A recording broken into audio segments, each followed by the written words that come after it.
Hi guys, welcome back to a new episode of Crazy Gamers.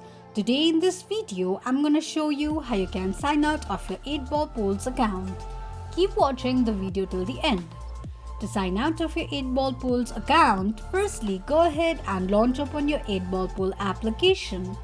The home page of 8-Ball Pool application will appear on the screen. From the home page, click on little gear icon at the bottom left corner of the page. From the pop-up, click on logout option. It will log you out of your 8-Ball Pools account in no time. This is how you can log out of your 8-Ball Pools account quickly and easily just in few steps. If you have any thoughts or queries, let us know in the comments section. Don't forget to subscribe to our channel.